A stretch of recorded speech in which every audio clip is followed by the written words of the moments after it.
bien, seguimos en La Mira, como anunciábamos, la batalla por el salario. Federico. Exactamente. Algo cambió en los últimos meses en la relación entre el PIT-CNT y el gobierno respecto al tema salarial. Para algunos el problema es que hubo cambios, para otros el problema es que no hubo cambios. En particular, el PIT-CNT lo que le reprocha al Poder Ejecutivo es que no cambió los parámetros, los lineamientos para la negociación colectiva. Recordemos, ya hemos hablado en varias oportunidades de esto, que el gobierno a partir de 2015 estableció parámetros, pautas de negociación en la cual se establecían aumentos nominales, es decir, se aumentaba un porcentaje del salario al principio del periodo, podía ser un ajuste anual y semestral, y ya no se corregía por inflación esos aumentos hasta que se cumplían entre 18 y 24 meses y después recién al final del periodo de negociación que era de acuerdo que era de 3 años. Con lo cual la inflación empezaba a ser un tema sobre la mesa y dijimos acá que iba a empezar a aparecer con más frecuencia en el discurso del movimiento sindical. Y de hecho así es. Hoy el movimiento sindical lo que le reprocha al gobierno más que nada no es la magnitud de los aumentos, es que la inflación se los está comiendo y las perspectivas de inflación son cada vez más complicadas. Si vemos la primera gráfica que preparamos para hoy, es la expectativa que tienen los analistas para la inflación al final de este año. Es decir, cómo a lo largo de los meses fue cambiando la visión que tenían los expertos sobre la inflación para el cierre de este año. Y vemos que en septiembre del año pasado esperaban que 2016 cerrara con una inflación de 9%. La encuesta que hicimos a fin de mes desde la unidad de análisis económico del Observador con 14 especialistas nos mostraba que la expectativa escaló a 10,4%, o sea, 1,4 puntos que la inflación, dadas las pautas que no se movieron, le va a sacar al poder de compra de los trabajadores. Entonces, lo que dice el movimiento sindical es las condiciones económicas cambiaron, ahora lo que hay que cambiar son las pautas de negociación. Lo que el gobierno dice es, bueno, no solo cambiaron las expectativas de inflación a lo largo de este año. Y si vemos la segunda gráfica, tenemos las expectativas de actividad que evolucionaron en la dirección contraria. En septiembre del año pasado se esperaba un crecimiento de la economía durante este año de 1,5%. Hoy se espera que la economía no crezca a lo largo de este año. Y eso tiene un impacto sobre el mercado laboral. Si vemos la tercera gráfica que preparamos, lo que muestra es que es la evolución, cuántos empleos se crearon o se destruyeron cuando miramos el último trimestre del año y lo comparamos con igual periodo del año anterior. Y ahí lo que vemos es que en 2015 se perdieron casi 34.000 puestos de trabajo. ¿Qué esperan los expertos de acuerdo a esta encuesta que hicimos?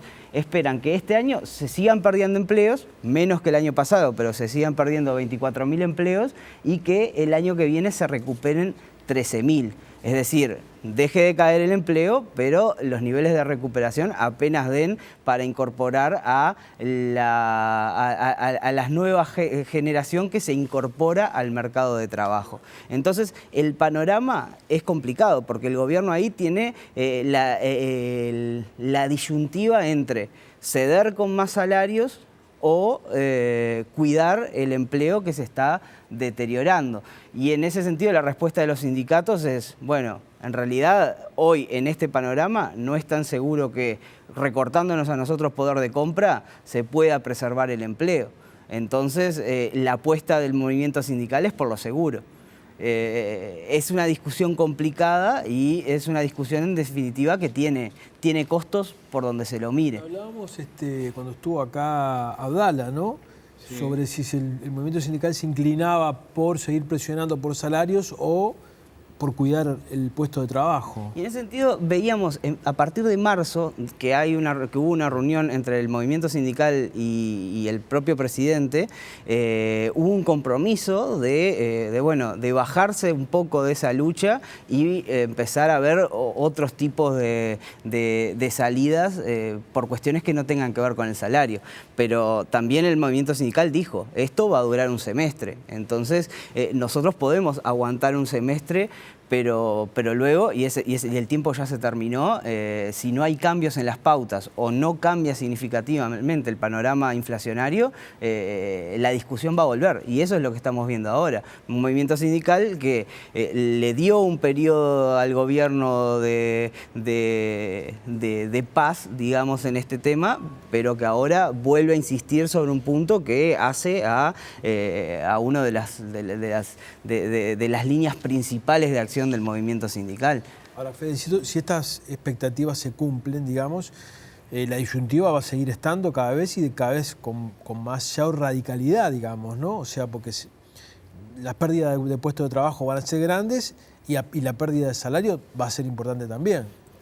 La economía uruguaya está en un momento de ajuste y es parte del ajuste, el ajuste del mercado laboral. Es decir, los niveles que hoy hay de actividad y los niveles salariales llevan a una corrección del número de puestos de trabajo. Qué tanto se corrija va a depender de un montón de factores, entre ellos el factor salarial. Con lo cual sí, esta puja va a seguir existiendo por lo menos este y el próximo año. De cómo se resuelva va a depender de los equilibrios políticos que se alcanzan en cada uno de los temas y de otros factores que no tienen nada que ver con lo político. Porque si vemos las negociaciones colectivas, los últimos ámbitos, las últimas mesas que han negociado en estos meses, lo que han llevado es a un fenómeno que no se había visto anteriormente, que es que hoy trabajadores y empresarios están negociando juntos y están desoyendo en algunas mesas de importancia crucial a el Poder Ejecutivo. Entonces votan juntos contra el Poder Ejecutivo. ¿Por qué? Porque los empresarios no están dispuestos a dar la batalla por mantener esto de los correctivos por inflación a periodos prolongados. Porque en definitiva a la larga van a tener que dar el ajuste y lo que están intentando zafar hoy es de conflictividad. Si pueden dejar contextos a los sindicatos con correctivos a periodos más cortos y optan por hacerlo. No se ponen la camiseta que el Poder Ejecutivo les está pidiendo. Fito, y esto de la lucha entre el Frente y el PIT es toda una historia, ¿no? Porque... Mirá, y sí, está la perspectiva de la elección en el 2019, ¿no? Que tiene como para mí hay como dos grandes preguntas. La pregunta enorme de la movilización sindical, que se volvió intensa, hoy un paro general salado, muy importante, ¿no? Y puede ser que la perspectiva de la conflictividad se incremente en este panorama que vos decís, porque además faltan otros asuntos. Está el tema de qué va a pasar con la rendición de cuentas y está el tema que va a pasar con la inserción comercial del Uruguay, que es un tema muy importante para el PIT-CNT, donde el PIT-CNT también tiene diferencias con el gobierno. O sea, si el PIT-CNT sigue pisando el acelerador de la conflictividad sindical, pensando en el 2019, ¿esta movilización le cuesta al Frente la elección? Primera pregunta electoral. Dicho de otra manera, ¿pasará que por primera vez en la historia de este país chocará, ¿no?, la movilización sindical y sí, el trabajo de los sindicatos? ¿Terminará chocando con los intereses del Frente Amplio como partido? ¿El PIT-CNT le va a hacer perder las elecciones al Frente Amplio? A ver, hasta ahora nunca pasó, ¿no? El PIT-CNT y la izquierda, y la vieja CNT y la izquierda, trabajaban de consumo, ¿no? O sea, iban para el mismo lado. Lo que hacía el movimiento sindical llevaba agua para el molino electoral de la izquierda. ¿Está empezando a cambiar eso? Capaz que sí. Lo segundo es, cuando uno piensa en el 2019, empieza a pensar en candidatos y un nombre obvio es el nombre de Astori. Astori, al frente del Ministerio de Economía, ¿cómo se manejará? Pensando en que, además de la ropa del ministro, quiere ponerse en algún momento, según dicen, según ha trascendido, la ropa del candidato. Mi pregunta es, ¿hasta dónde Astori, desde el Ministerio de Economía, se va a seguir parando firme en esta negociación ante el PIT-CNT, teniendo en cuenta que hay una carrera electoral en 2 años? Preguntas. Preguntas. Para el 2019. Para el 2019. Señores, se nos ha ido el tiempo. Muchísimas gracias, muy interesante. Muchísimas gracias. Gracias a ustedes por haber estado ahí. Los esperamos el jueves próximo, no, porque postergamos el paro. Hay clásico, va a haber un partido clásico. Los esperamos el otro jueves. Que pasen bien.